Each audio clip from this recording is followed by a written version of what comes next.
Let's go. Woo! Okay. Welcome back, everybody. I am Elbert Danger Kim, your host of the Danger Zone podcast. Oh, so smooth that intro was. Yeah. Not smooth. Not smooth at all? You don't think so? Okay, a little smooth, but it's a little really smooth. Funny. I thought so. So, it's a little bit weird because today I have a good friend, Angela, with me. And Angela thinks it's kind of weird because in real life, on the amp scale, I'm like a 1. But then when I'm on my podcast, I have to turn it up to 3. Just to be slightly entertaining for you guys. I think it's funny. I think it's good. Decent. It's not like I'm a different person, right? No, it's just your voice changes into something kind of weird. Oh, you've changed. I changed. Yeah. I've changed. He's wearing a mask right now and everything. Yeah, I changed my clothes. Different person. So, yeah, I have Angela on the podcast today. It is January 3rd. I had to think about that. It's been a blur of a weekend. Yeah, I was signing this agreement form, and I had no idea what the date was. I had to check it on my phone. That's good. Did you get the right date? Because it's pretty null if you didn't get the right date. Oh, I wish I knew that before. I could turn this 3 into an 8. I would just I would just edit it. You know I would. I could doctor it. Ah, darn it. Oh, shit. Freaking this is Photoshop. Recording. This is recording. I got this. I should have said that out loud. Oh! It's fine. The only people who've signed that are you and Phil. So far. Wait. Sangman got out of signing. Sangman got out of it because I didn't have the document. That is so unfair. So the next time I see Sangman, or Sang, as he went by on the podcast, I totally ruined sorry. it. I dropped his real name. Sorry, Whoops. Sang. So sorry, man. You're going to be an my astronaut bad. one day. We just won't use your last name. We're all friends. Yeah, that's cool. No one listens to this podcast anyways. Yeah, I got to get him to sign that piece of paper next time I see him. And so, and also the other piece of paper that has the agreement about him writing my name on the moon and me giving him $1 million if I make 20 I remember million. listening to that. Yeah. So I got to get that done. How did you form this thing right here? How'd I write it? Yeah, how'd you write the agreement form? I wrote it. I was at work and I was like, you know what? I could be doing work, but you know what? I'm going to just write a legal agreement for people who come on the podcast. For those of you who don't know, Elbert is not a lawyer, so it sounds pretty legit. Okay, right? it does actually sound really legit. It sounds very legit for somebody who's not even close. He to took the paper away from me, guys. All right, well let's read it. Let me read it real quick. It just says, I blank am knowingly and willfully recording this podcast episode with Elbert Kim. I authorize the use and distribution of everything that is recorded by Elbert Kim for use on the Danger Zone podcast, a comedy podcast with Elbert Danger Kim, including for commercial purposes. I understand that anything recorded can be used for podcasts if not previously discussed between the undersigned guest and Elbert Kim. I will not be reimbursed for my appearance on the Danger Zone podcast, and I have to repay Elbert Danger Kim within 30 days of being on the podcast with either $10,000 or sexual oral services. So pretty much I signed my life away, and I didn't read the fine print. It's not really small. It's either oral services or $10,000. I'll go $10,000. Damn it! Everyone always goes $10,000. I didn't see that in there. Was it super small fine print? I think he pulled out his magnifying glass. To be honest, I just made that up right now. Yeah. But for all you know, I'll just chop off the area where you signed and just paste it on the next contract I make. It's fine. And then copy it so that it comes out. Exactly what I'm gonna do. Okay, guys. So it is January 3rd. That's where I was getting at. It's January 3rd after the New Year. Happy New Year, Albert. I didn't even say that to you. Yeah, well, Happy New Year, Angela. It's a big thing in Asian culture. Is it? To say Happy New Year, yes. But we celebrate a different New Year, don't we? We do Lunar New Year. That's the thing. I thought it was just the Chinese. Isn't that? That's what Koreans do too in Korea when I was there. Oh. No one gave a shit when it was January 1st. My family, we do it on Jan 1. Jan 1? So, yeah. Is that your slang? Jan 1? Jan 1, 2016. Oh, shit. Okay. It's how the kids are saying it, Albert. So what do you do for your family? Go over to my grandma's house. Yeah. And we eat tteokguk. Did you eat tteokguk, Jan? What is tteokguk? It is a Korean dish. It's like a, I don't know, do you want to call it a stew? Like a soup? Yeah, it's a soup with rice cakes in it. Yeah, with oval-shaped rice cakes, and it also has dumplings in it. Dumplings? Delicious. Oh, you got pampered. You got dumplings in here? My mom was like, "Fuck you guys. I had worked the day before, so you guys the right you guys just getting rice cakes, no dumplings inside." No, we got them handmade and everything. Oh, yeah? We're Hey, spoiled. rub it in, please. And we still get money, too. Yeah. So that's, like, my favorite holiday. All we do is we bow to our elders, Bow. say, like, 4 words in Korean, and we get money. Like, it is the best holiday I wish ever. it worked like that in life, you know? You just go up to anyone who's older than you, you say 4 magical words, and they give you money. That'd be amazing. So you walk up to the random shit, excuse me, how old are you? Oh, 35? You bow, to them just bow, say 4 words in Korean, and then I Oh, put a here you spell go. on you, you give me money. Whoa. I know, but they could, like, give you a penny or something. Like, there's a loophole to that. I could do that to like 100 people, and then I have $1. No, that's true. True. Rich, that's how you do it. Every person that just walks, you Squeeze just every stand on penny. a random ass street corner, and every person that walks by you. Well, what's you the just bow to word? them. What are the words you have to say? You have to say hey, poke. Money padaseo. Money padaseo. Oh, I guess that is more than 5 words, but Yeah, 4 words. I mean, like in Korean, it's like 4 words. That's true. But True. in syllable wise, yeah, it's lot of it's syllables. quite the mouthful. See, it takes a lot of effort to earn that money that I get. No, Did you happen to catch my last episode? I did. I just listened to it Yeah. before, or the last part of it before it came. Yeah, for everyone who wasn't listening because I wasn't recording, she got mad at me because I used the word bitch. Yeah, douche. So should I just call it Dick. Can I call it the B word? No, Sup, B word? no, just say female dog, Female female dog. dog, so that people know what it means. You know I say it with love, right? I'm not saying you use a bitch. I'm saying Okay, like What's how up, son? endearing can a curse word really be, though? Like how endearing can a curse word be? it's pretty endearing. Like it's all about context, right? I mean, granted, certain words are a little too harsh and have too much history behind it. That is true. Too much history, right? Like, Like the N word. I knew you were going there. I just wanted him to say that. Oh, the N word. Like I'm not afraid to say it. Voldemort's name. Oh, really? No, Okay. No, I'm not gonna say say it, Elbert. I'm not gonna say it. Don't make me say it. He's too scared. I'm too scared to say it. You see, like, it's not right for me to say it. I can't. I'm not yeah, I'm not that is ghetto. true. I'm not ghetto. I didn't grow up around like the hood. I'm not allowed to. Okay. Nowhere near the hood. I don't have a actually. rap career, and I'm not black. Even if you did, though, like you still shouldn't say it. Like I feel like even white rappers, they don't use the N word. Like that's terrible. I mean, capable white rappers like Eminem who can like work their way around it. Does he use the N word though? I don't know. I don't think I don't I've think ever I don't- heard a song with Eminem That's- singing the N I word. think I've tried and gone back and like listened to his songs. Like he does not use it. Like I he know, does he's- not. He knows not to. He's a loose cannon He's a now. white man. He's Is he really? He's angry. He's angry. Have you heard his new material? No, I haven't. I haven't listened to any of his new stuff. If you hear an angry white dude with a very nasally voice, it's Eminem, and he's usually singing. He's either rapping with Rihanna or just by himself about how horrible his that's life is right true. now. You know, oh, I'm a rich white dude. That's not good music. Rihanna, sing the No one hook. no one Yeah, wants so to I'm hear not. it. I'm neither of those. I'm not none of those things. So I can't say the N word. Yeah, you can't say the N word. Yeah. So like I can't. But that's a he word you can shouldn't say. use the B word equivalent to female Oh, dog Eminem. and call Eminem his drops friend. bitch all the time. Oh, that's true. See, yes, but Eminem doesn't know me, and he's not saying it to me. Yeah, so like also, like I see my cousins, and granted they don't speak English, but they're cute, and I can say it in an endearing way. I'd be like, oh, you guys are such cute little shits. Such cute little shits. Such cute little shits. Okay, you but are. I feel like shit's like fine, that's cool. But like bitch has such like a coming from a man to a woman has such like a derogatory like. That's true. I mean, like the thing is, like, I wouldn't call you a bitch, right? I wouldn't Right. call you a That's bitch true, that's unless you true. were being a bitch. Really? Actually, that's true. That's true. I would call you a bitch too if you were being a bitch. Don't be so. a bitch. Don't be a bitch, man. Don't be a bitch. Right? Don't be a dick. Don't be a bitch. That's true. Don't be a douche. That's true. Don't be any of those things. Don't be a shit. Don't be an asshole. Just be weird.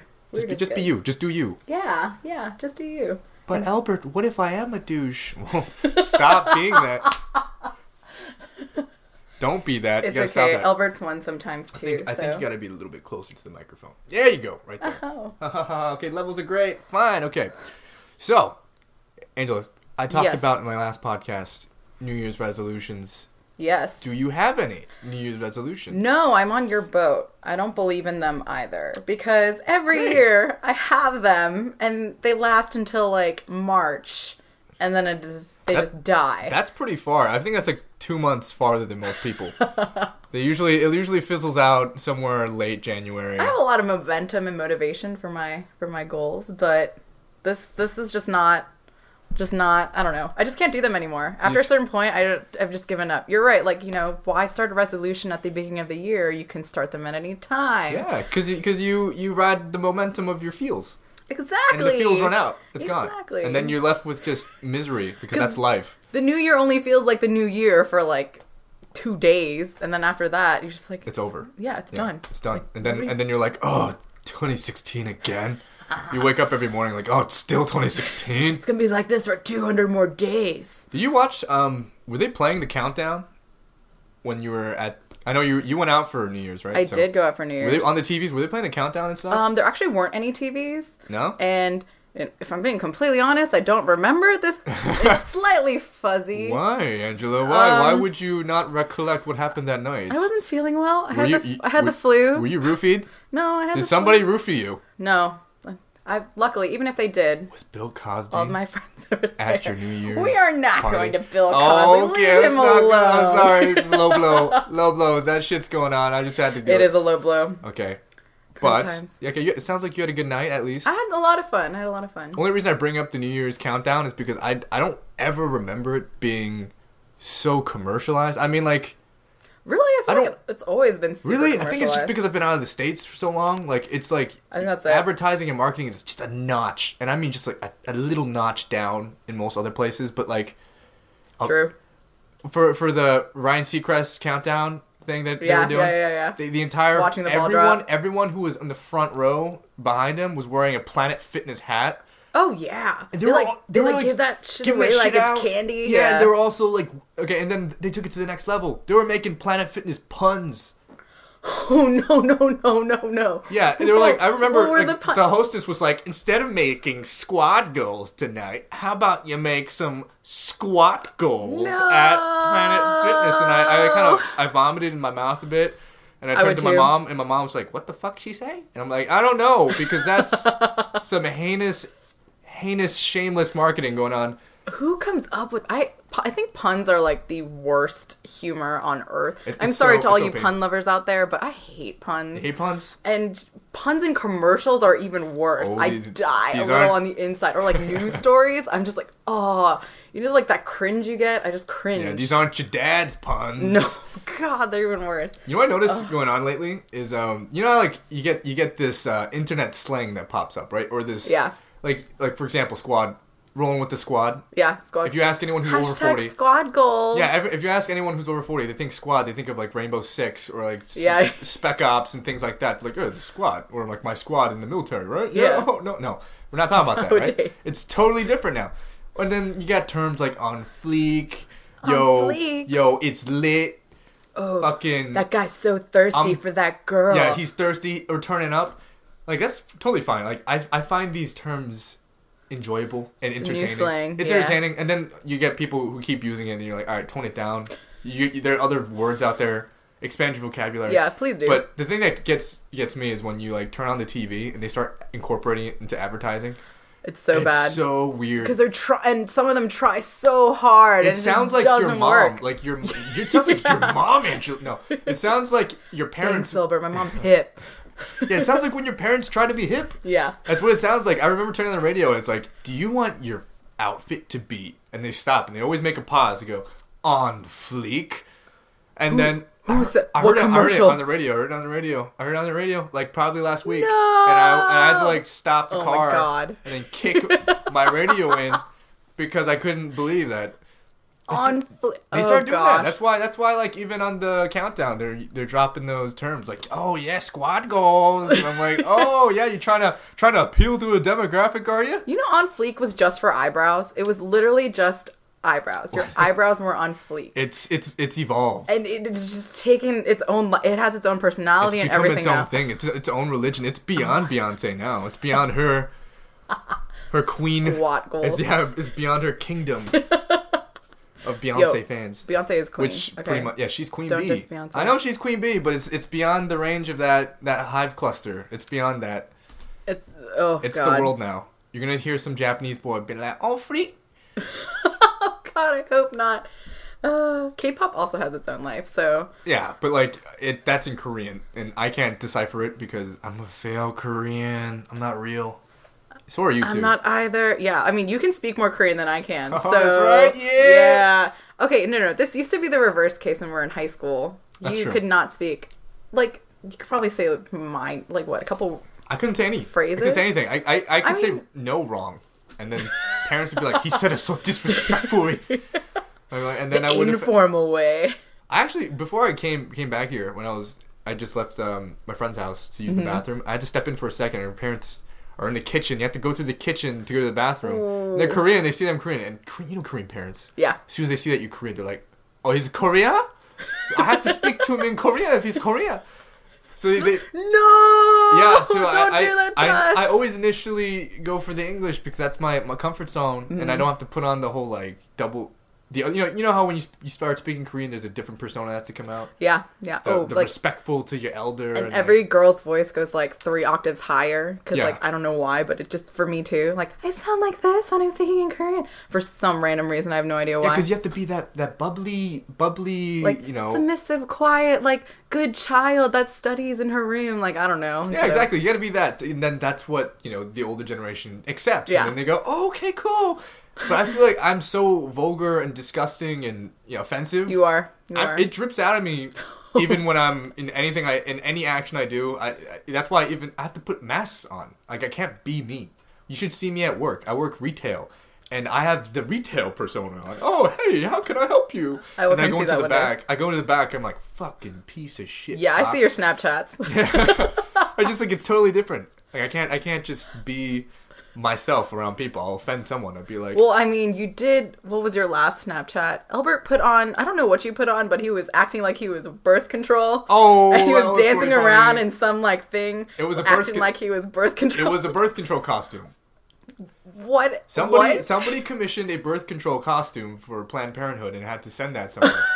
And then I took a picture in it, and I was birth control man. Birth control man. And I took a Snapchat, and I'm pretty sure I offended all of the female gender doing that. But you know what? It was funny to me. And it was funny. No, it was hilarious. I wasn't offended at all. I mean, that was hilarious. You should be, okay? I should be offended? Yeah. You just said I shouldn't be offended by you calling me a bitch, but I should be offended by me dancing around in a giant puffy. I think your priorities are a little messed up here. I think you and I, it's all subjective, right? Like what you find offensive is different from what I find offensive. Oh, I find people who find things offensive. I find people who think I should be offended by what they're saying offensive. I find you offensive. I don't find you that offensive. You're fine. Oh, damn. You found a loophole in that. Okay. Oh. All right, well. Elbert's not that offensive, guys. No. Let me. Okay, really? You're gonna say that now? I'm gonna turn it up a notch. I'm gonna go from 4 to 5. Most offensive person in the entire world. Don't say anything terrible that you don't want to say right now. It's okay. No one listens to this podcast, anyways. I feel like that's a great way. A great way to get publicity is like, you know how some random video will become viral because someone will say something that's offensive. Oh yeah. And then it normally would just be a video that would die with 100 views. Right. Your two friends would watch it and then it would never be seen again. People would watch it and be like, "What a piece of shit." And then you bring all this attention to it. They put the AdSense on. They're racking up the ad revenue, and everyone's just giving them so much attention. And then all of a sudden, they're not just a nobody; they're known for something, and then they just reap the profits. Yep, it's amazing. Maybe that'll be us. Yeah, so let's be very offensive. Okay, starting now. I don't know how to be offensive. Don't worry, I'll teach you. Okay, just follow my lead. Okay, it'll be fine. Being offensive 101. Yeah, being offensive 101. That's what today's podcast is. Woohoo! All right, so you had a good New Year's. I did. Yeah. It was great. And it is a Sunday night. I'm sorry I'd bring you here at night. It's okay. But this is the only time I ever record the podcast. Why is that, though? I wanted to ask you. I know. What is it about Sunday nights that... I have nothing else to do. Gets your podcast... Oh, do you have nothing else I also feel like people are more inclined to come on a Sunday night because they have nothing to do. Maybe I'll make it like either Sunday night or Sunday morning. No, I feel like Sunday night... You're right. Nobody has anything to do. They're just winding down, going to work the next day. Yeah, because you have nothing... No one usually schedules anything for this day. It's every time I think about my Sunday, I'm like, I'm not doing shit. It's the Sabbath. I'm so true. Nobody has an excuse. They can't say anything. Yeah, so I'm just like, if you can't even say I have church in the morning because I'm asking you to come at night into my bedroom because I go to church. Yeah, I'm a nice, cute, God-loving human being. There is a Bible in front of me right now. I recently was talking to this girl, and it was a friend of a friend. and things were going. I went out for like a couple drinks with some friends, right? Yeah. I found it, like I don't like this feeling, but like I'm speaking to her. She's a cool person, cool person. But then a part of me was completely repulsed because at one point she's like, "Do you believe in Jesus Christ?" Oh God. And I don't care if you believe in Jesus Christ, but for some reason when you ask me if I believe in Jesus Christ, that completely like my if I had some semblance of a chub in my pants, it was gone. It was gone. It was my penis ran into my body. It ran away. I mean, and that's totally understandable because I mean, you know where that leads to. Whether you say yes or whether you say no, like it's gonna lead to specific conversations that you don't want to have with them about that because they're gonna be they're being offensive 101. They're gonna be super offended. Exactly. If you told the truth about what you wanted to say. So all of a sudden it went from like me being myself in front of this person to me being scared that she's gonna find out the truth. She's gonna find out that I'm really just a horrible person. She's gonna know. She's gonna know. So the entire time, the rest of the conversation, I'm just going, oh, avoid. Yeah, avoid. I got eject out of here. She's gonna find out this God-loving. So what did you say? I said no. I said. How do you respond to that question? What I say is like, I'm not really Christian, but I believe in something. I guess the PC thing to say is I'm spiritual. I'm spiritual. As fucking lame as that sounds, that's actually pretty accurate for how I am. I'm spiritual. You know, I believe there is something. / lame. Yeah. Sorry. But then, like, yeah, exactly. You have so many people saying that, but I just do. I just think that there's no way for human beings to wrap our minds around it. That's not the point, though. My point is that, how did we get on this topic? You brought it up. It wasn't me. I did. You said something about religion. That's why. Yeah, because doing the Sabbath. We put a Bible in front of us. Oh yeah, that's funny. I don't have a sound divider, so we're actually using a Bible and the to Federalist block Papers. the sound from echoing into her microphone, which is great. Totally awesome. Okay, I think we should get into the meat. The entree. That was the appetizer. If you or will. the eggplant for all you vegetarians out there. Yeah, I said appetizer. That doesn't have to mean it's meat. You said the meat, though. Oh, that's true. I did say the meat. You literally said the meat. Don't put words in my mouth, there are vegetarians Angela. out there, vegans out there. Prove it. I never said meat. Hit rewind. We can listen to it right now. No. Okay, so I'm inviting Angela onto the podcast today because, one, she's an interesting person, and two... Nah. That's about it. That's the only reason. No, I'm just joking. She's got her blogs that she's been doing for... When did you start them? I started the first one, PosCasts, in April of 2015, and the new one like a month ago. A month ago you started it? Mm-hmm. Okay. So your first one is called PosCasts. The second one, what's that one called? It's called Asian on the Outside. Because I'm Asian on the outside. Really? I couldn't tell. Oh, really? Not at all. Like, the eyes, the hair, what other features make us distinguish? I could have swore you're Mexican. Asian. Oh. Hola, ¿cómo estás? See, this is exactly why. You probably speak better Spanish than you do Korean. I think I might actually. I definitely speak better Japanese than I do Korean. Hola, ¿dónde está el baño? Over there. Yeah, it's behind you. I don't know. Okay, but yeah. So, I think it's cool that you're writing you're writing a blog. And you've been keeping up with it, like I have been. Most people, they're like, I'm a blog, and they write like 5 posts and then they stop. I can't make fun of them because I was one of those people like 4 times before this. I'm not anymore. I have a routine. Yeah, that's the thing. So do you agree with my thing I said earlier about just building habits? Yeah, habits are your best friend. 21 days. It only takes 21 days. That's 3 weeks of your life. There you go. And then all of a sudden, you don't have to force yourself to do it. It just becomes a part of your life. Second nature. It takes no effort. It just kind of happens. Yeah. Like brushing your teeth. Yeah, so now you write on a regular basis. Mm-hmm. So where do you generally write from? Is it from anecdotes? Is it just do things in life inspire you? Are you shitting on the toilet? Yeah. No. Just like, aha! Light bulb my next on piece the toilet. I'm going to write. No, it's definitely life events. I mean, I think all writers write from their own experiences. Like even people who write science fiction, like they're writing from their own life experiences. They've seen aliens outside. Yeah. No, but like when you're writing characters, I'm sure a lot of their characters are based off of people they know. That's true. That's true. That's why like the guy who wrote Alice in Wonderland, he just did fucking so many drugs.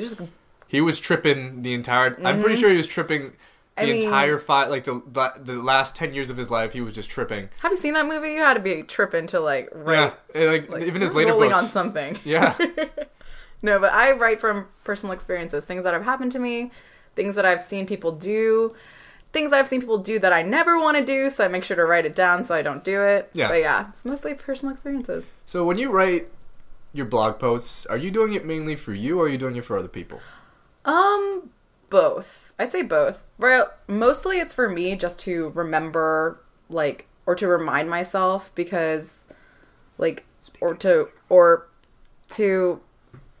I don't know, collect my thoughts because I'm not the most eloquent person when I'm speaking. Yeah, as you can tell from this. Right yeah, now, I'm doing a really shitty job right now. Case in point.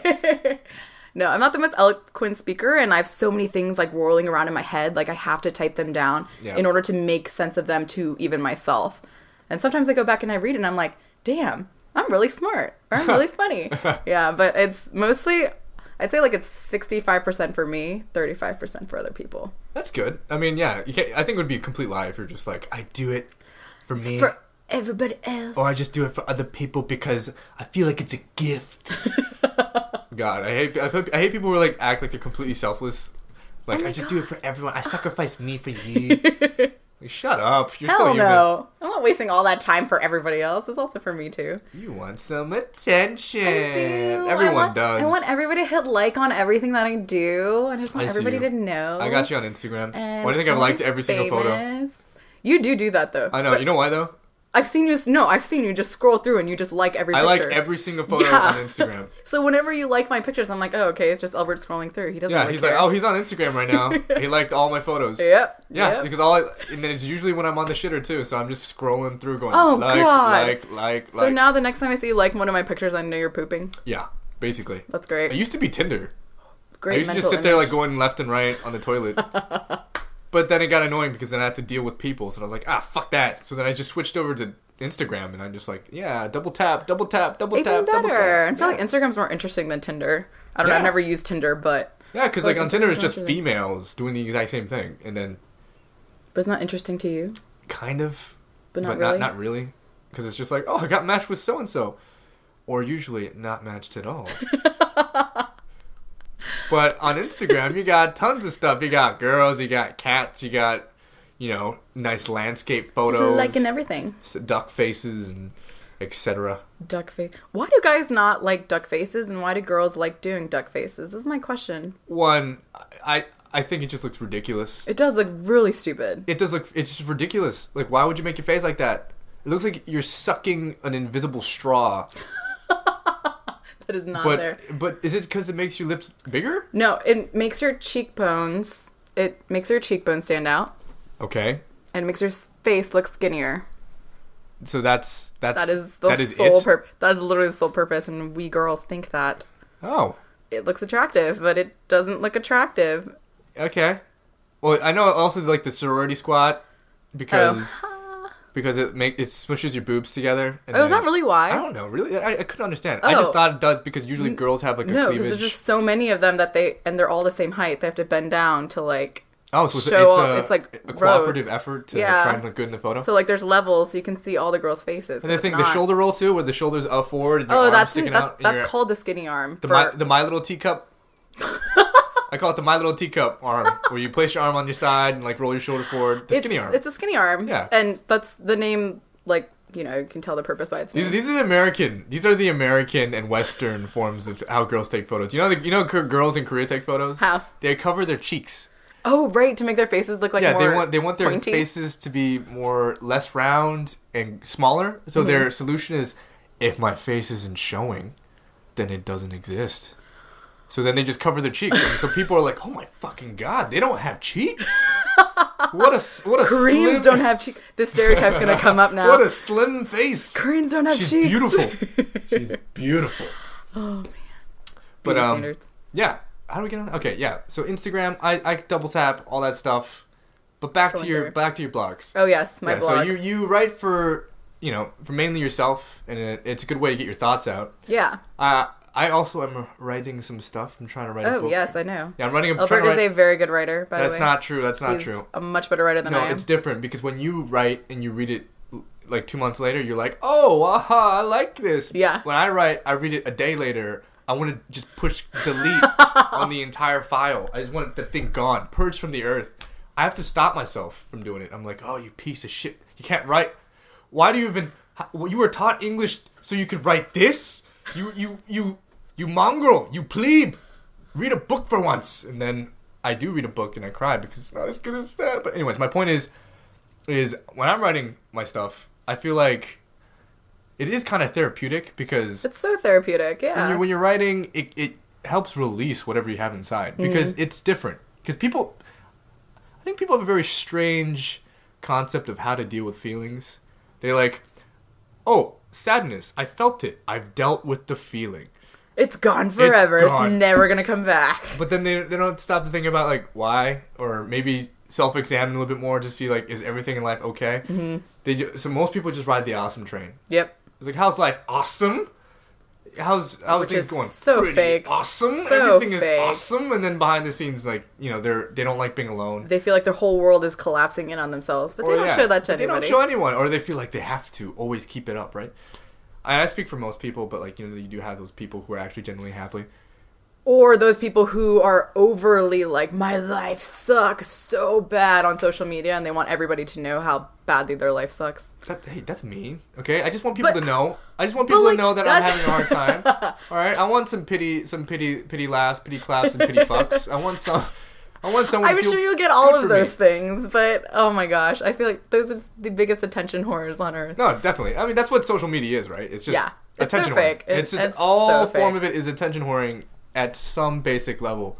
Like, even if it's for something good, you know, you're like during the Paris attacks, you know, people are posting stuff and changing their profile pictures. Yeah, it's good. It doesn't mean it's bad. Like, I'm not gonna bash you for it because it's not like you're adding something negative into the world. Mm-hmm. But at the same time, if you're trying to be like, it's not for me, it's kind of for you. It's definitely for you, friend. Do it? You did it. Why? You didn't have to put the post up. People didn't have to like it. Yeah. You know, it's kind of for you too. But like, when back to what I'm trying to say about, you know, the whole therapeutic aspect of writing. Like, when you write, it helps you kind of digest what is working up in your head. Because I don't know about you, but like, I have a very overactive mind. Yeah, that's what I was saying. So many thoughts whirling around. I can't even make sense of them. Yeah, you don't know what's like a real thought, and you don't know what's just your urges, random urges. Be like, I just want to eat something, and then the next thing I know, it's like, I hate you. I wish you were someone else. You're like, oh, what the fuck? What are these thoughts? I thought I just wanted to eat something. I just wanted to eat something, and why I had such self-loathing? Where'd that come from? And then you just turn on a movie or something. You don't think about it, but when you're writing, it all comes out. Yeah, it comes out. You can't even help it. Like, my brain moves faster than my fingertips, and I'm just like, oh my god, I have to get it. I have to get it all out. And I'm like racing and typing, but have you ever gone into like one of those flow states where? Oh yeah. It's like a zen, and it's just like going. Thoughts are just going. Writing. You don't even eat or drink or use the bathroom for like 5 straight hours. Yep. It just keeps everything just keeps coming out, which is probably not a good thing. It is a good thing. It's actually like I was watching some TED Talk about flow states, and it was saying that it starts this part of your brain that gives so much pleasure, so that like people actually get addicted to getting into flow states. Oh, is it like a sense of euphoria? Yeah, you get this euphoric feeling that is addictive, so that people that's how people get hooked into doing things that feel like that get you to concentrate. That's why like people go into like different crafts and different like trades, because like they start doing it, they get into that flow state and they love it. You found your flow state. I'm gonna get addicted. You're gonna get addicted. You're never gonna see me again. I'm just gonna be writing in my flow state. Man, I feel like of all the things you get addicted to, it's not that bad. Writing's it's okay, either writing or heroin, and sometimes those two go together. Writing and heroin? Writing on heroin. I don't know about that one. I feel like to be an interesting writer, you gotta do a lot of drugs. This is good to know. Did Hemingway do a lot of drugs though? I feel like he just drank a lot. That was his vice. He drank a lot. He wrote. You know how he wrote? I already got that part down though. Hemingway wrote in his underwear, standing up on those typewriters. Is that the key to success, Elbert? Are we doing it wrong? Yeah, I've been wearing all my clothes. Me too. And sitting down. We just need to take off all our clothes. You think that's the key for podcasting? And stand up. Should we do that now? Just stand up and take our clothes off? I don't think so. It's in the contract. Did you not read the contract that you signed before you came He's here? just adding lines to this contract. It says that I will record this in my underwear, and if I don't comply, Elbert Danger Kim can call the police. Call the police, see what they say. Oh, they're going to be on my side here. Yeah. They're going to be on my side. Excuse me, officer. This man was trying to make me take my clothes off. Ma'am, just take off your clothes. Right now, just do it. All right. We're going to jail. Book him, Lou. Book her. No, you have the key. You have the edge. Have you ever gotten a ticket? Nope. You've never gotten a ticket? I have never gotten a ticket. I've been pulled over 3 times, and I've never gotten a ticket. This is what I'm talking about, warnings, though, because you got 2 things going for you. You got a cute face. Yeah, thanks. and you're a girl. Oh, okay? Thanks. Because if you're busted ugly, then it wouldn't work. It wouldn't work at all. But you got a cute face, and I was gonna say something so mean, but I'm just gonna keep it to myself. All right, yeah, I told you, be as offensive as possible. All right. Offensive 101. Okay, yeah. But I know some girls who are not attractive. I'm not saying they have a busted. They probably got face, 6 tickets. But no, they've never gotten a ticket before. And I also know some pretty girls who have gotten get arrested and tased, put in the drunk take for no reason. Yes.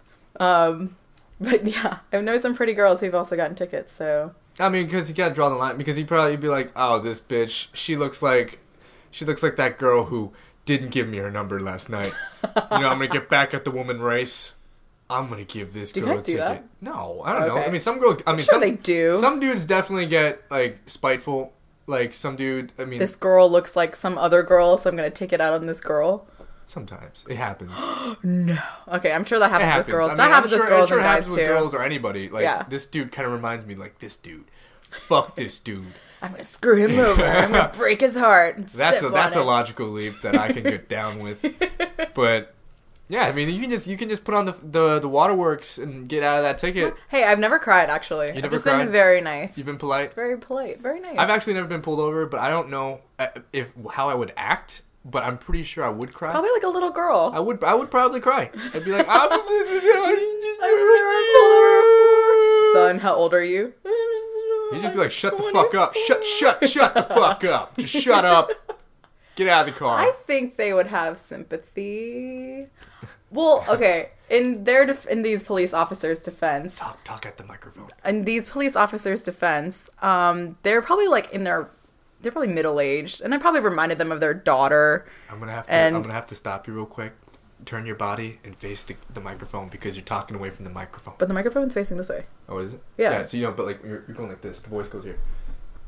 Okay. There we go. Okay. All right.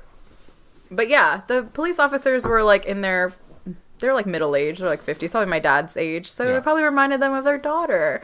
And who would want to give their own daughter a speeding ticket? What about their sons? What the hell? The sons are, it's a double standard. It's a bad double standard. Yeah, it's a terrible double standard. Okay, well, all I gotta say about that is double standards suck in the terms of police, okay? That's all I gotta say. Unless you're black, in which there is no double standard. It's just racism. That's just all around. Pure racism. All lives matter, though. Just don't go there. Let's not go there. Let's not go there. Let's not do that. But, okay, back to your blog. Okay, yes. So your first blog you have is about positivity, right? Yeah. So it's called The Positivity Forecast for Millennials. Okay, tell me more about that. That sounds cool. It's because millennials, I feel like we have a terrible... What is our stereotype? That we're like the worst generation on earth and that we're super self-absorbed. We're self-absorbed. We're whiny. We don't know how to do work. Oh, entitled. And we feel entitled to everything. That is my favorite word, like, in the entire world. I hate it when people call me that. Yeah. Because... in all honesty, it may be true to a like certain extent, like a very small extent, but it is not our fault. We were raised that way. Yeah. Okay, so all the generations that complain about this, it's their fault. They gave us everything we wanted. That's the thing. They promised you the world. Yeah. And then they say it was never yours to begin with. They're like, what the fuck would you... What? Like, when you go... Like, for example, when you're in school... But why would you lie to me?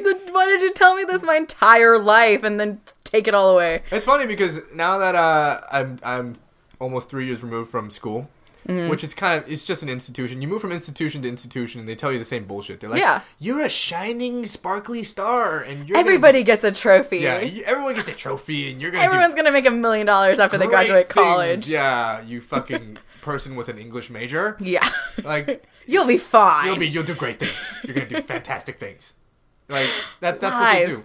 And then you leave and you figure out the truth of the world is the truth of the world is no one gives a shit about you. Nope. And the world owes you nothing. Owes you nothing. And the only way you're gonna get anything is if you claw your way through the shit and dirt to finally get it, and it's horrible. But that shit and dirt is what everybody dumped on you. Yeah. So it's not your fault. It's not your fault. That's just life, though. That's just life. But it's incredibly harder now, though, to do that because things have changed. Like, all the baby boomers are like, why don't you just go out and get a job? I'm like, oh, great. Let me just go to the fucking job fair and go win a job by fucking playing one of those mini games of jobs. Let's just go use one of those claw games, put in a quarter, get me one of them jobs, drop it out, and I have a job now. Yay! Elbert wins! I also did the mistake of majoring in liberal arts, which completely sucks. I mean, I also majored in liberal arts, but I majored in communications. Yeah, that's useful because you can use that for companies. I can't just be like, I know stuff about countries. But it's only useful because no one knows what that means. If I told you communications, you probably think, oh, she's really good at communicating. That's exactly what I think. But that is exact, and that's what all the companies think. But that's not what I studied in school. You can pull it off too because you have a confident demeanor about you. Sometimes. Like you're not shy for one. You just go out and talk to people. Right? I'm an extroverted person. You're an extrovert. Yeah. It's so much easier when you're an extrovert. That's so true. But okay, so you got positivity that you're trying to spread because millennials have a bad image. We have such a bad image. We have a bad image. That's actually one thing that I'm trying to do with the podcast too. I'm trying to help because I applaud you for that. I'm a millennial. We are millennials, but we're also, doing other stuff. We're people. We're real people too. too. You're writing. I'm doing comedy in this podcast, and I'm working a normal 9-to-5 job while I'm doing it. And I'm juggling retail jobs to try and stay alive. But that's cool. But you got to do what you got to do. You got to do what you got to do exactly. To achieve anything, you just got to do what you got to do. Only way is through. But with millennials and this whole thing too, like it creates.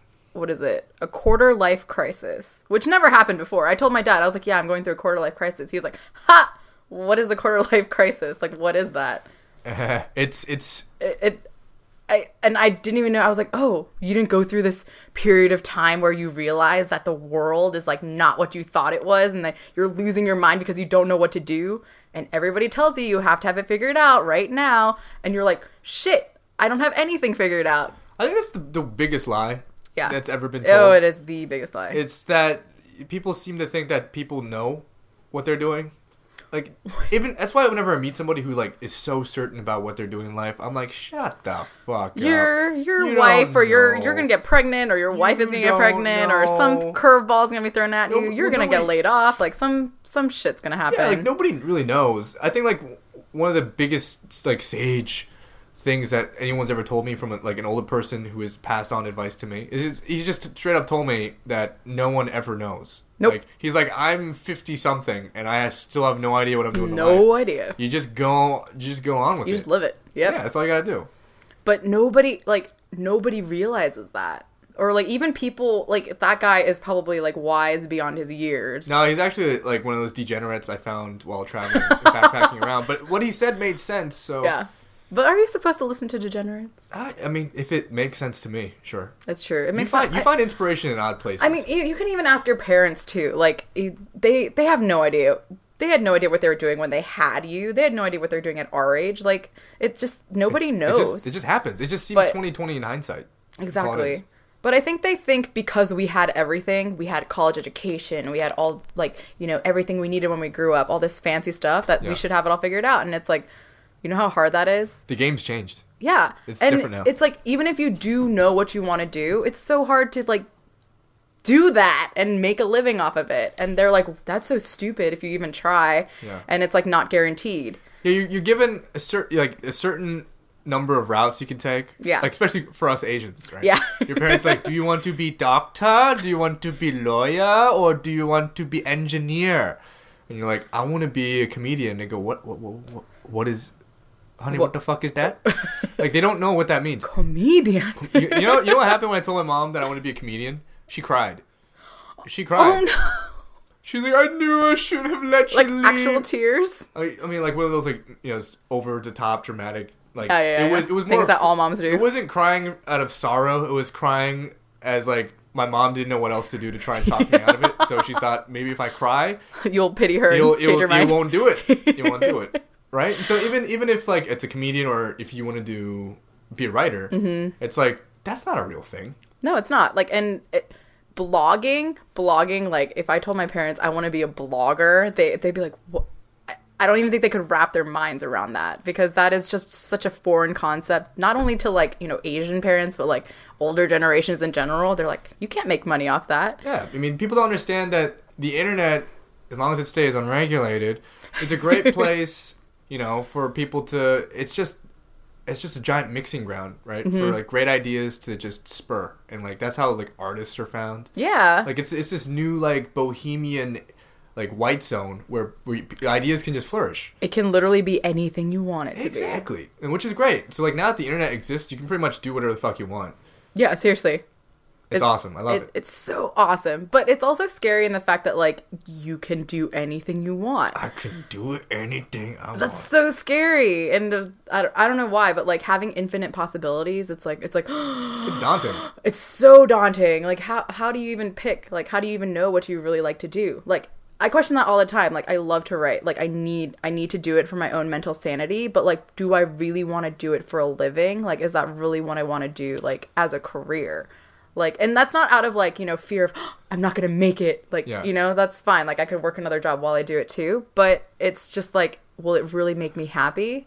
Grapple with that question, too. Well, happiness is an ever-elusive concept, right? Yeah. And I just wrote something about it. Yeah. It's a state of mind, right? It's not really a destination. Mm-hmm. It's not. Yeah, but, like, back to your podcast, right? Yes. So, one thing I kind of noticed that you wrote about, and I kind of liked, is that you talk a lot about what's going on in our own heads. Mm-hmm. And I know it's you working... Because that's where I'm at most of the time. Yeah, it's you in your head, right? So, like, you're trying to work through what's going on in your head. Yeah. But at the same time, it kind of helps other people work out what's going on in theirs. Because I think a lot of the time, like, we think... It does? I'm so happy. It is for me. Maybe we're just both fucked up. We're just both fucked up. Oh, no. It happened. Too late. The two most fucked up people in the world are sitting in here in a room talking to each other. I think the world may end. It's going to implode. Right after we end this, it's going to implode. If the government knew that the two most fucked up people in the world in the same room, they would drone strike this so fast. They probably are right now. Obama, don't do it! I love you, Mom!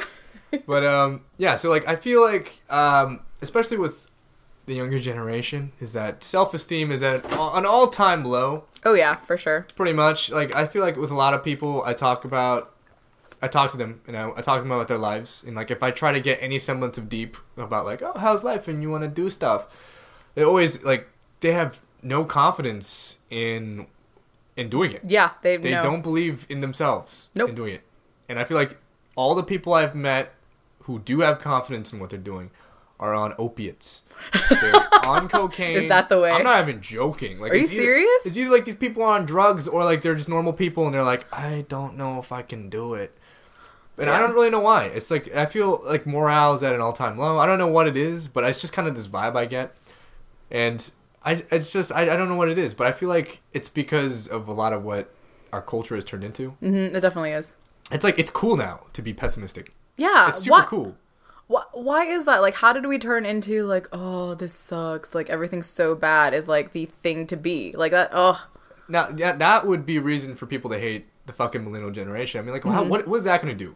If I sit here and go, this is stupid, I'm like, oh, what? Change it. Do something, right? I don't think they see that, though. Like, I don't think the older generations see that. So, like, that, like, oh, we're so down on ourselves or, like, down on our lives kind of thing. Like, I think they just see the entitlement. My favorite word, entitlement. Entitlement, yeah. But, yeah, exactly. So, especially when it's something that is off the beaten path, right? They're doing something that's hasn't been explored. It's not a guaranteed job. Yeah. Or, like, it's just a career path or anything that's, you know, God forbid, in the arts, you know? Like, it's that... He wants to go move and be an actor? Oh, my God. There's no way he can do that. Yeah, things like that. It's just, I feel like people don't have...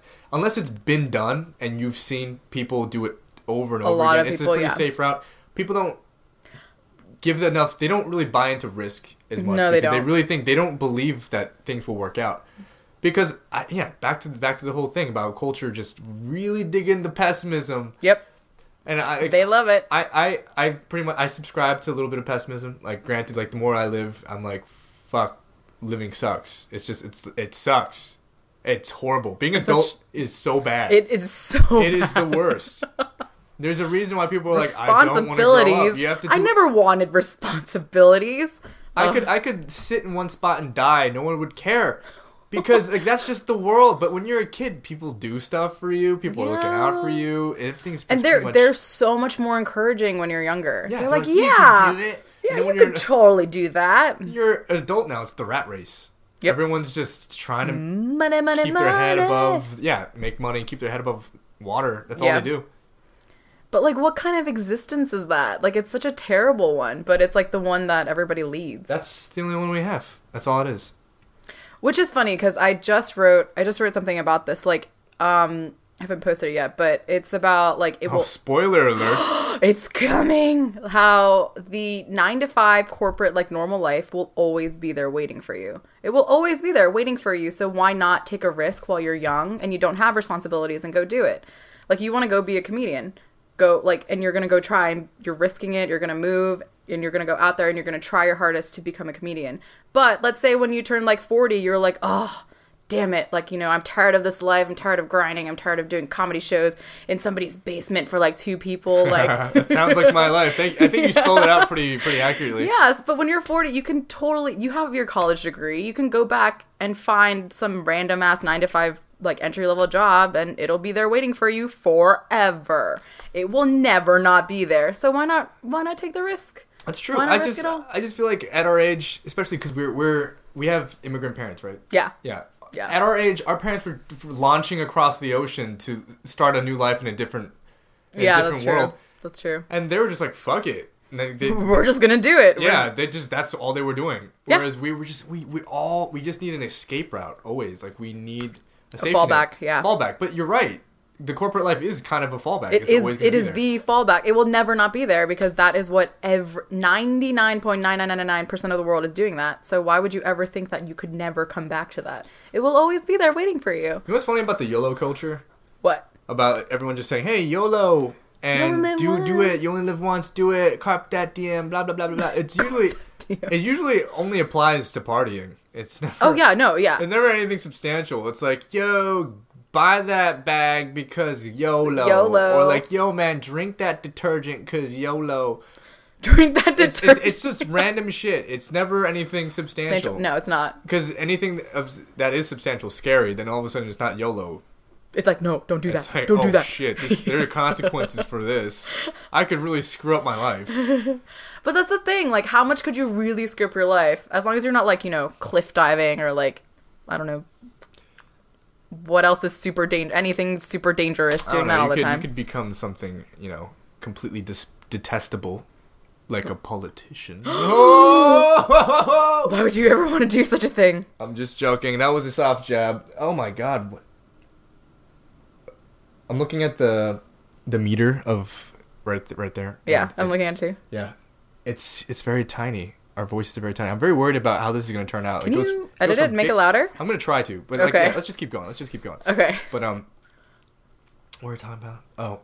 Politicians? I mean, that was just the soft jab I was making. But anyways, back to what you were saying about the safety net. Yeah. Yeah, so. It will always be there. It'll be there. And honestly, like, I know that same thing. And I'm working the 9-to-5 corporate life right now. And I could totally leave. But I don't. Yeah. Because, well, one, I still need to make money. And I can write while I'm there, which of course I never do because I'm the perfect worker bee for my company. But yeah, I can write on the side while I'm working. Yeah. But I could totally just quit, pick up and go somewhere and just full-time blog all the time, knowing that I could come back. But I don't do it. Because you're young, you're just making the conscious choice of doing it now because when else would you ever do it? Right. Exactly. Yeah. Okay, cool. Glad we're on the same page. Okay, let's quickly switch over to your second blog. Your second blog is Asian on the Outside, right? On the Outside, This I find hilarious because I find I feel Asian culture or being Asian in America is very underrepresented. Oh, super underrepresented. You don't see it in media. You don't see it anywhere. I mean, we got a couple TV shows on now. It's slowly starting to pick up the pace. Picking up because because corporate America is like, wait a minute. there are a lot of Asian people. We can make so much money. A new demographic to target. Yes. Woo. Yeah, so, I mean, because of that, you're going to start seeing more Asian people because, you know, they're like, wait, people like Glenn in The Walking Dead. He's Asian. Maybe people will like Asian people finally. Who knew? Yeah, I mean, like, it's a very pervasive thing in Western culture. You know, like, even if you do have, for example, an Asian lead, let's say if it's a male Asian lead, he will never have his penis touched, ever.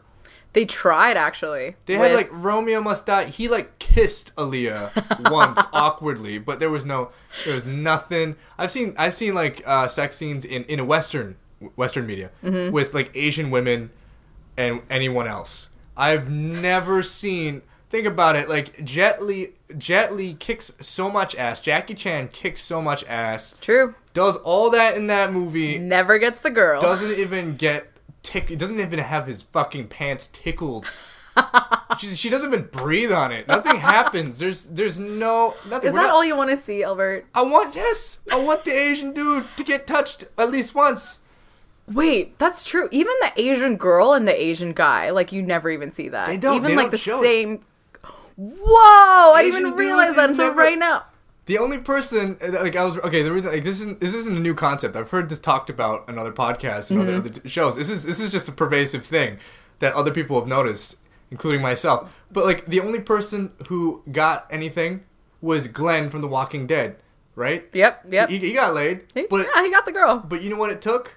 What? It took a zombie apocalypse for the Asian dude to get any. He had to be literally the last Asian dude on the planet, and he got laid. Finally got the girl. He got laid. There you go. Albert, I'm sorry. That's the only way you're ever gonna get laid. Yeah, but okay, if you were the last Asian man on Earth. I gotta pray for that zombie apocalypse now. Fuck. But this is my point. Like, that's the media. Like, we're underrepresented, and every time we're in a movie, let's say there is an Asian girl in the movie, she's always the ethnic best friend, comedy relief, right? Yeah. Either like the dorky nerd or like the kung fu fighting, like, you know, kick-ass, stoic, I don't talk assassin, yeah. Or like the foreign exchange student or something like that. Always with an accent. You're just never a person, like you and me. Yeah. Like, do they realize that there are many generations of Asian people who exist in this country? Like, especially in California, there are 8 generations. There are some people who have been here before, as long as your families have been here. So, yeah. Like, what the fuck? This is so weird. Like, why? Remember that thing with that Hawaiian movie with Emma Stone was casted to be an Asian chick? Oh my god. That was so funny. Emma Stone is the farthest thing from Asian. Farthest thing. She's a ginger. You couldn't have picked anything more. Blue-eyed ginger. She's a blue-eyed ginger girl who's supposed to somehow be half Asian. No. Let's be real. That's not right. They fucked up. That's just Hollywood being like, we want Asians misrepresented so badly that we're gonna make an Asian movie about Asian women, about an Asian girl with a white girl. And maybe they won't notice. Maybe no one's... They're never going to be able to tell. No one's going to notice. But Stone is such an Asian last name. Yeah, she was in Spider-Man. So, Asians love Spider-Man, right? So that's going to be fine. But, so, you're an Asian girl. Yes. And granted, the experience of guys and girls is very different. But I just feel Completely like, different. every race has their own thing. Mm-hmm. Unless you're white, in which case you're pretty much right. You are the thing. You are the thing. And that's it. You're the gold standard. Yep. And everyone else just Everyone tries to get there, but they can't. Compared to you because... they don't look like you. Yeah, I'm not white. Holy shit. We act weird. Like you, we talk like you, but we don't look like you. Yeah. Angela, I got news. What? You're not white. What? I'm sorry to break it to you. Ha, someone had to do it. The way you've been acting and no, talking, everything about... No. Yeah, you should just end it right now. 24 years. Just end it right now. Seppuku right now. Disgrace. But, yeah. Fuck that. Yeah, you don't have to be white. No, I don't. Being white's boring. Did I offend you? Did I offend? I don't actually mean that. I saw your face. Yes, he does. Yes, he does. There's some truth in every joke. Yeah, that's what they say. Oh, yeah, a little bit of truth. But being Asian in America, do you find it's hard being Asian in America? I wouldn't say it's hard. Okay, we don't have it that bad. We don't have like it bad at I all. would never say that we have it terribly, but it's not the greatest thing in the world. Like, especially being an Asian girl where like every guy in the world comes up to me and the first thing they say to me if they're interested, I have yellow fever. And I'm like, "Oh, good for you. Like, you like Asian girls, so you're telling me you don't like me. You like people who just look like me and nothing about me other than the fact that I look a certain way." So when they approach you and they say that, you're like, awesome. I just say, thank you. That's literally what I say, and I walk away because that's. How do you respond to that? You say, oh, I love white people. I had that red, white, and blue fever. I want some of that good old American-made peen. Hot Give me some dogs. of that. Yeah. Love hot dogs. Hamburgers. Like, how do you respond to that? It's just, oh my god, it's so terrible. Well, first, I'm pretty surprised that people actually walk up to you and say that. Like, oh no, I've had men okay. actually do that? It will not be the first. Of course, they'll be like, "Oh, hi, I'm blah blah blah blah," and they'll somehow find a way to insert the fact that they like Asian women, and I'm like, "That's." Am I supposed to be happy about that? Like, what that's the hell? I get stopped at hi sometimes. They just give me the finger and go, no, no, not the middle finger, but like, you know, the point to like hold on to me, no. I don't have time to talk to you. Can you like boyfriend? Can you please like go away? Like, I'm just hanging out with my girls. But don't you? Okay. One thing I noticed as being an Asian guy is that we're not taken seriously. Like, I can see that. We're kind of marginalized in the sense that super. Like, when you think manly, you don't think Asian at all. Like, not at all. Yeah, sorry. Nothing. You got the short end of the stick. I can't be manly until I'm 70 years old with a fucking Fu Manchu and I can teach you kung fu. That is the only time I'll be like, oh, so cool. Even then, it wouldn't be manly. It would be like the wise, strong, like teacher. Elder. Yeah. Yeah, but it's never manly. Because manly. What is manly? You gotta have lots of hair. Asian dudes don't have hair. I don't have hair. He really doesn't, guys. I can count my chin hairs. The hairs going on my chin. How many are there? They're like 3 now? I think I'm at 5 now. Oh, wow. That's an improvement. It was pretty big. That's good. That's good. I tweeted about it. I took a picture. Yes, I think maybe a month ago was his first birthday. So, yay! Yeah. Little Chandler's gonna do well. But my point being is like there's no tie between manliness and Asian. Like, nope. Also, sorry. just like the way I feel because when I was in Asia, I feel like I could at least approach people. Mm-hmm. Or just traveling in general. Like, I feel, in like lots of other places, Asians are kind of seen as exotic. In America, oh, even Asian guys. Yeah, Asian dudes. Oh. Yeah, like you'd see more Asian guy, white girl couples in Europe than you would ever see in America. Oh, no way. Yeah, it's kind of weird. I would see that. And then I could talk to people and they'd be interested. Here, it could be either the fact I have no game or the fact that, you know, I'm just lame as shit, no one wants to talk to me. Could be all those factors, but I do feel it's kind of like I have a... like. Oh, you're at severe disadvantage. Yeah, severe disadvantage walking up to a white girl in a club and being like, hey, how are you? And they're like, I'm okay. Stop talking to me now. Go away. I'm just gonna leave. Go back to Asia. I'm just gonna leave now. Go back to Asia. Has anyone ever said that to you? No. Okay. I feel like I've never pushed the envelope that far where they're like, go back to Asia.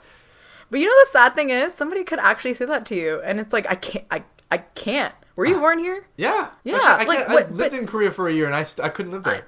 It's just you can't go back. Like, this is, if somebody told me to go back, I'd go back to Maryland, which is like one state over. Can't go back to home. Yeah. Virginia.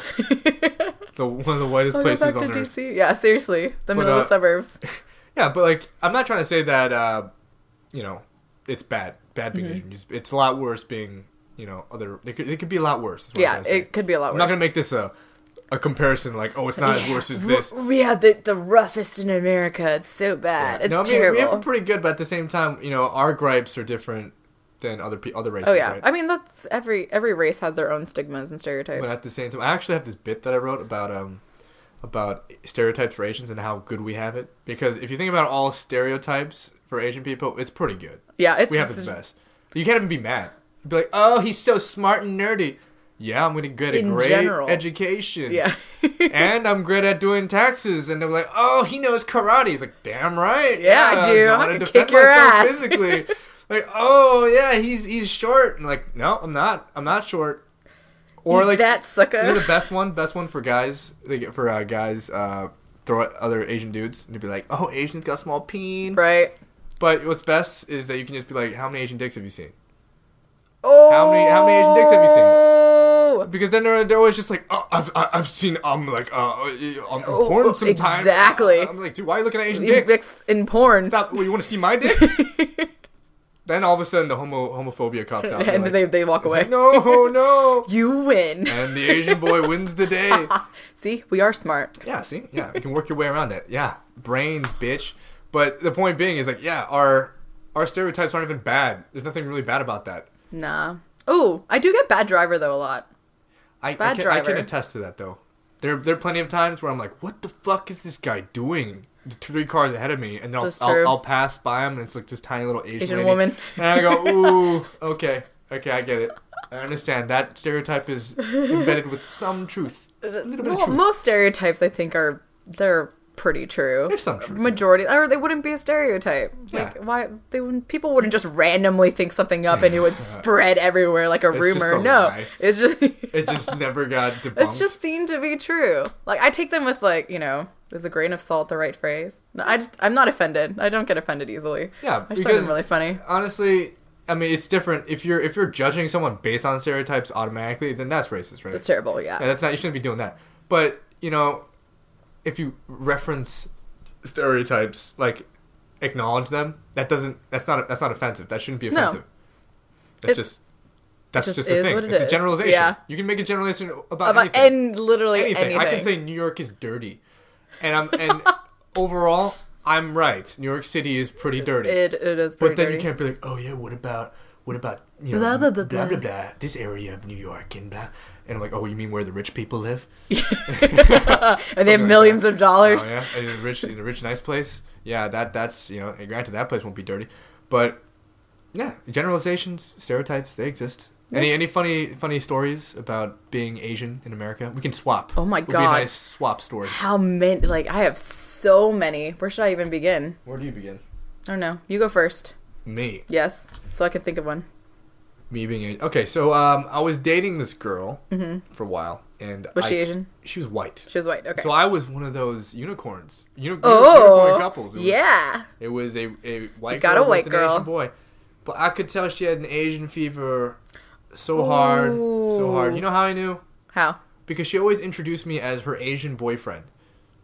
Because they couldn't tell that just by looking at you. It's like, I'm your boyfriend. It's not my Korean boyfriend. Like, I'm just your boyfriend. Oh, you were like her Korean purse that she carries around and like shows off to all her friends. I always felt that. Kind of a little bit. And I'm right about it because every single dude she's dated after me has been Asian. So if there wasn't a running theme prior, and there was, like all her prior ex-boyfriends were Asian too. That sucks. Yeah. That's generally, it wasn't a good feeling. It wasn't. But I ended that relationship pretty fast. Well, not to stereotype, but I feel like most of the white girls who do date Asian guys have Asian fever. Have yellow fever too. Yeah. Yeah. There's like a cult of them. It's like growing. I mean, it's a good thing, right? I'm on board for that. Yeah. I'm all Please, more people join the club. Yeah, everyone join that club. Asian boys need some loving too. It's so funny. It's so funny how jaded some Asian people will get, because you hear some Asian dudes getting so mad. They're like, all these white dudes taking on women. I know.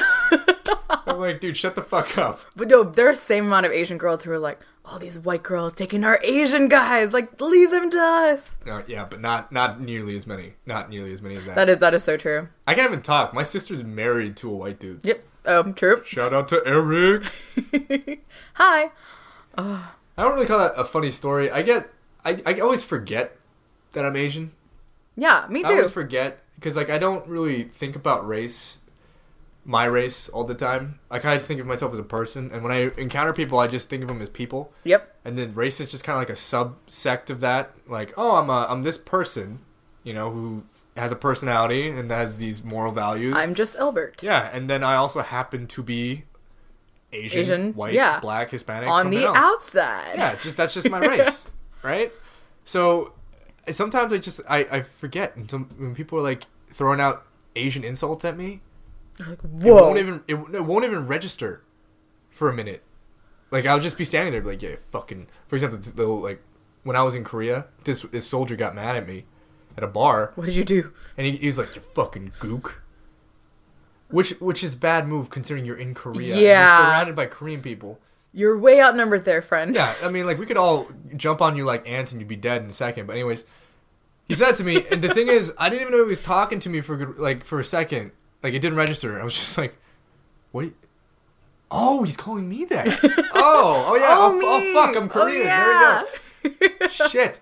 I was expecting an insult, and I was waiting for it, and I thought he insulted the guy behind me. But no, nope, it was you. Me. Yeah. I think that's the only thing coming to mind right now. I'm sure there's more.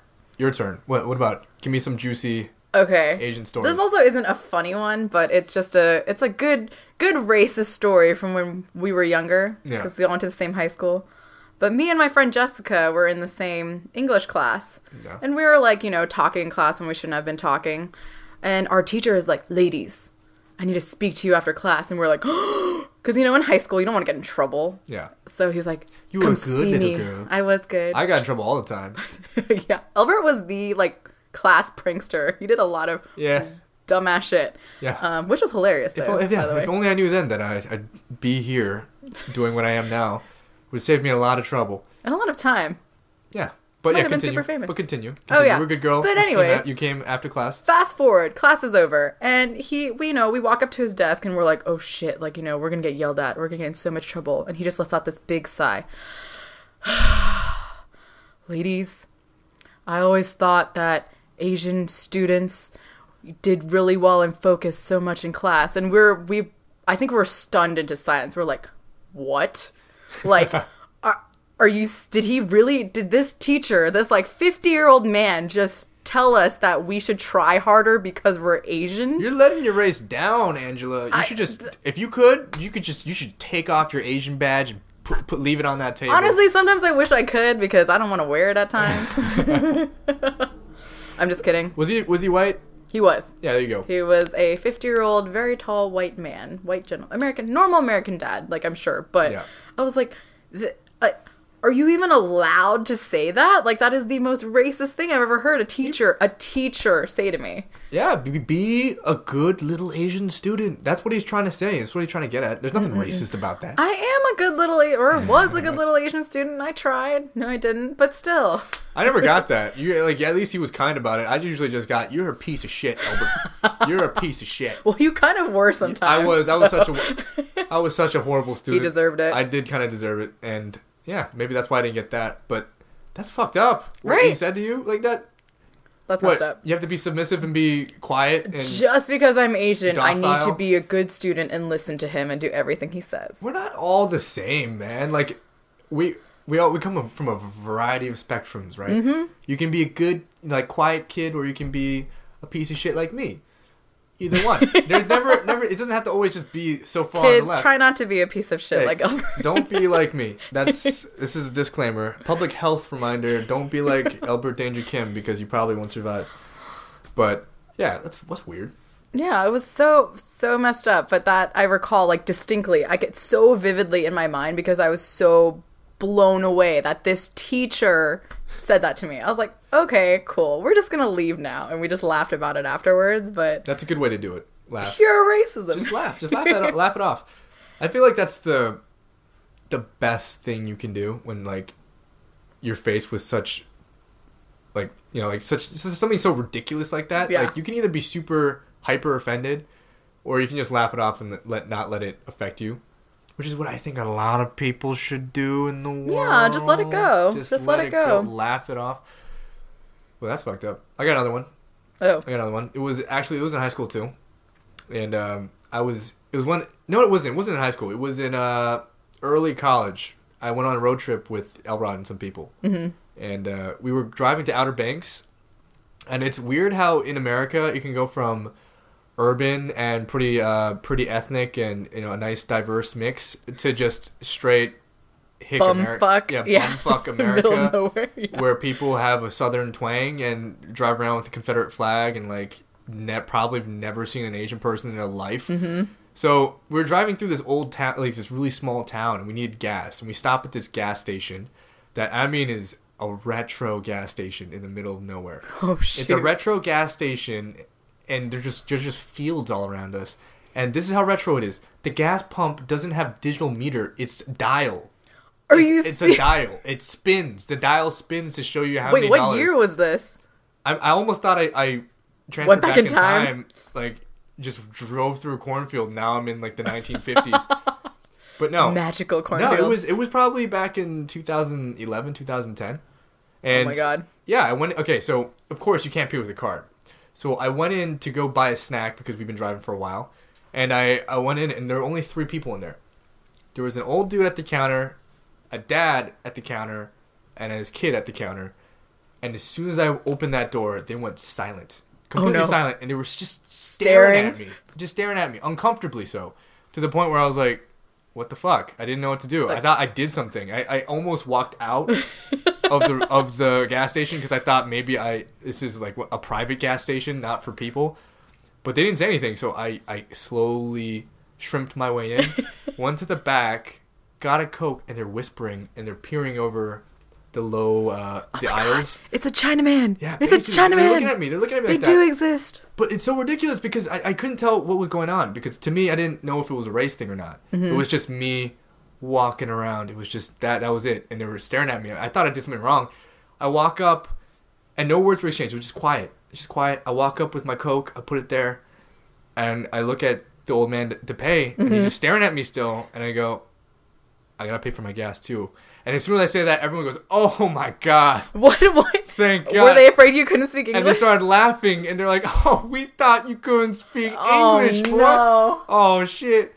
And I was like, and then I just started like awkwardly laughing along with them, like, "I do speak English. I was born here. Yeah, I drove a Hyundai, you not a freaking Ford." Rednecks. But yeah, that was so bizarre. And then I bought my Coke, paid for my gas, got back in the car, and then Elrod and everybody were half asleep in the car. They had no idea this had happened. Put my seatbelt on, sit there. I'm just quiet for a second. Elrod looks at me and goes, "What's wrong?" I'm just like, "Nothing. Let's just go." Just drove off. Never spoke about it. You never told them? No, I told them eventually because it was like pretty like fun. After the fact. Yeah, I told them, I think a year after the fact, but it was such a bizarre. Because we live in a pretty diverse area. Super diverse area. Yeah, we live near the nation's capital. It was pretty diverse, and I went to school in Boston, so I've always just been in areas where good people realize that there were Asians who could speak English. Yeah, and then all of a sudden you're put in. You just drive through a cornfield and you're in an area where it's just white people, and you forget that a lot of America is like has no idea. There's some people who've never seen the ocean. Yeah, or flown on a plane or all this stuff. America. We love this country. We swear. Yeah, I love it. But the thing is, that's what I love about America is that you have such diversity, and that's what's so great. Diversity is not just good things. Diversity is bad things. So, I like for example that experience. Yeah. In itself, yeah. I mean, it's not a great experience. No. No one likes to experience like blatant like ignorance to yeah. other cultures. And, but now they know that there are a bunch of Asians out there, or at least one Asian out there who can speak English. I'm a legend of the town now. They're like, one of them came and they bought gas from us. And he spoke English. Or maybe he was just a white guy who looked Asian. Maybe he wasn't Asian at all. He drove that car from China. Some say he's still driving across the Pacific Ocean.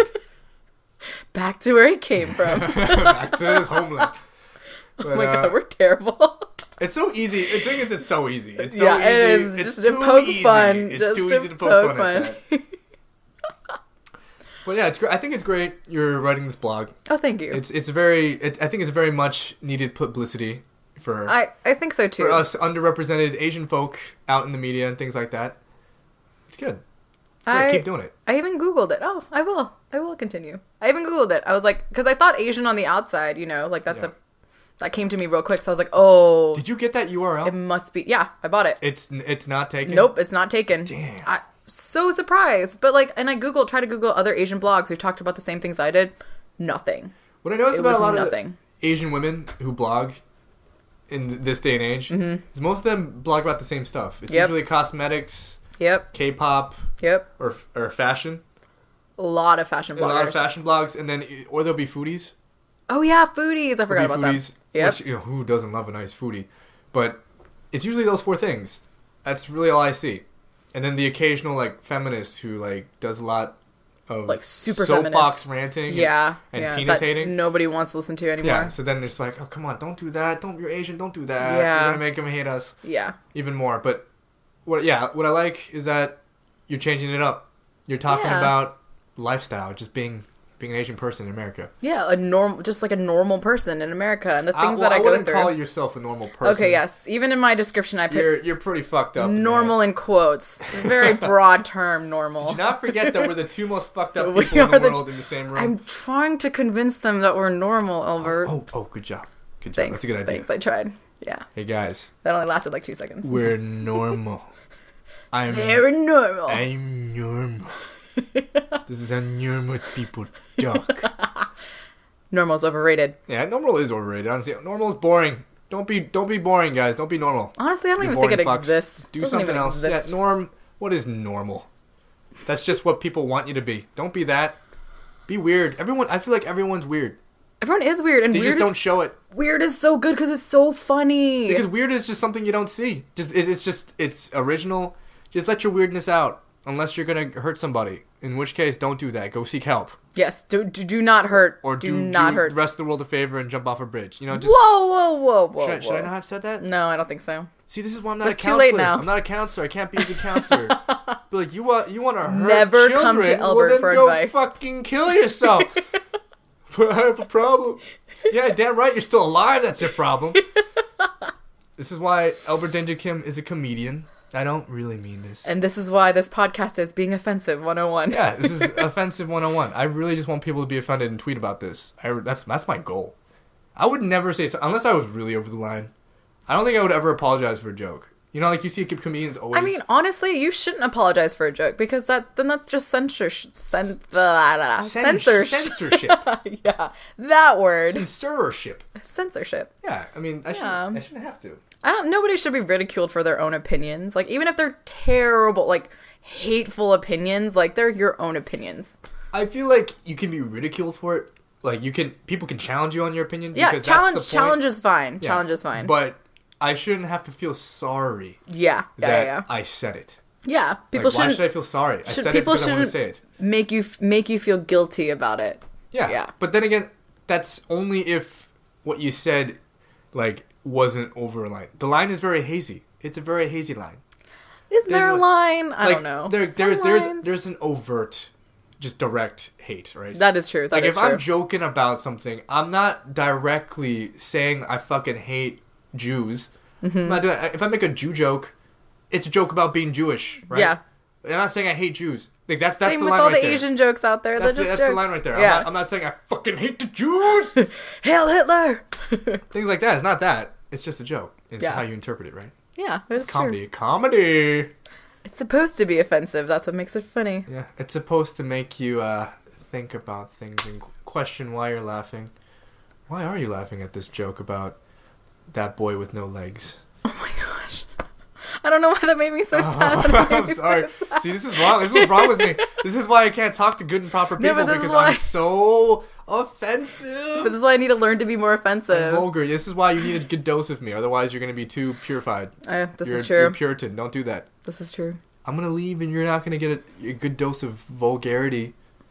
And then you're going to see me again in 2 It's okay, years. I'll just listen to your podcast. That's true, just listen to every week. It's just a good dose of vulgarity, and that's all I need. That's a good way to segue, because, yeah, you're right, everyone should listen to the podcast. They should. We're on iTunes. We're on Android devices. You should check it out, the Danger Zone podcast, which is pretty redundant, because I'm telling people to listen to it, and they would only listen to it if they're listening to it right now. They're already listening to it right now. Why would I tell people to listen to it? But... maybe they'll listen to you. Okay, well, whatever. You want to tell people about the Danger Zone podcast, which I'm getting at, okay? Yeah, tell your friends. Tell your friends. Tell your neighbors. Tell your coworkers. If you're in a car, you're carpooling, put the fucking Danger Zone podcast on and let the vulgarity ring. Yes. Put your windows down. Let the people next to you listen to it. Blast it out there. Put it on a megaphone speaker. Let them just hear my beautiful voice. and the beautiful voice of my guest today, Angela. Everyone say thank you, Angela. Thank you, Angela. Oh, you're so welcome. That's the voice of everybody. So, that's the voice of everybody. Yeah, that's the voice of everyone. So everyone said thank you. Everyone, check out Angela's blogs. Again, one of them is called PosCasts. And the other is AsianOnTheOutside.com. AsianOnTheOutside.com. Great URL, to be honest. I know, right? That is such a great URL. I am the wittiest person you'll ever meet. Yeah. The wittiest. That was so original. Wittiest. You're like, where does it come from? That beautiful Asian brain of yours thinking about this? Because I'm supposed to be very smart. Yeah, and you're showing it. Okay, but anyways, I hope you guys enjoyed the podcast for today. If you enjoyed the musings of Angela, she has a lot of great posts on PosCasts about positivity and being a millennial. So if you're a millennial or you're curious to understand the inner workings of a millennial mind, read podcasts. And also, if you are Asian and you want to read about other people's having the Asian struggle in America, read about Asian people. Yeah, just do it. Learn about us. Or, if you're people who don't know anything about Asian people, read a blog about Asian people. And you want to learn what is offensive to us? Yeah, read her blog. Yeah. Find out what irks us. Yeah. Our gripes about being Asian. And if you're Hollywood and you listen to this, let the Asian protagonists in your movies get their penis touched, okay? Mm-hmm. Just let it happen. Just let that happen. Or represent us correctly, like, we're normal people. No, fuck that. No, let the boy get let the Asian boy get his Asian, okay, let the Asian penis boy touched. There you go. Just let her look at it at least, or something. Just let it be seen. Let him take it out to breathe or something. Like, it doesn't even. Come on, we'll settle with a hand job. Jesus, most people wouldn't, but we would. Just let it happen. You're still giving people bad name here. Okay. Anyways, yeah, check out her stuff. Do you have a Twitter? No, I don't. I don't have Twitter, but you can follow me on Instagram at AsianOnTheOutside. Yeah, follow her Instagram on Asian on the Outside, and also follow me on Twitter and Instagram at Elbert Danger Kim. All right, that's it for today. Next podcast episode dropping next Tuesday. Peace. Angela, say bye. Bye.